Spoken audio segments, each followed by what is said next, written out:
ফরজ নামাজগুলো বাড়িতে পড়লে হয় না, হাদিসের মধ্যে আসছে। আল্লাহ রাসূল সাল্লাল্লাহু আলাইহি ওয়াসাল্লাম বলেন, দেখেন হাদিসটা, লা সালাতা লিজারিল মসজিদি ইল্লা ফিল মসজিদি। আল্লাহ রাসূল বলেন যে মসজিদের প্রতিবেশী যারা আছে তাদের মসজিদে নামাজ পড়া ছাড়া তাদের নামাজ হয় না।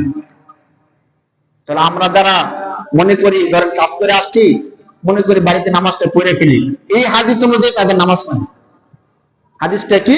লা সালাতা, তার নামাজ হয় না, লিজারিল মসজিদি, যারা মসজিদের প্রতিবেশী আছে, ইল্লা ফিল মসজিদি, তবে মসজিদে পড়লেই হবে।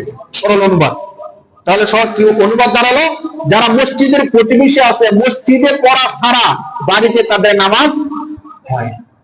বিপদে আপদে পড়লে, কোন সমস্যায় পড়লে, যে আপনি সফরে চলে যাবেন, সময় কম, মসজিদে আসতে পারবেন না, অথবা কোন কারণে যদি কেউ পড়ে, এটা ভিন্ন কথা, নামাজ হবে।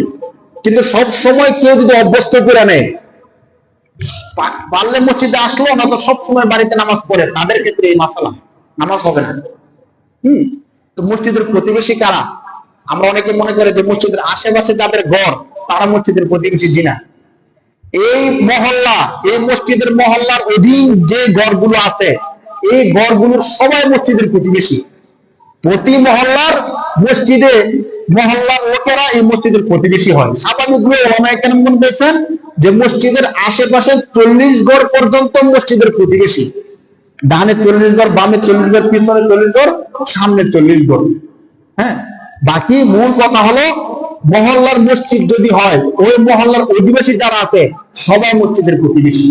এই দৃষ্টিকোণ থেকে যারা আমরা এই মহল্লার আছি, জামাতে নামাজগুলো আমাদেরকে মসজিদে এসে পড়তে হবে।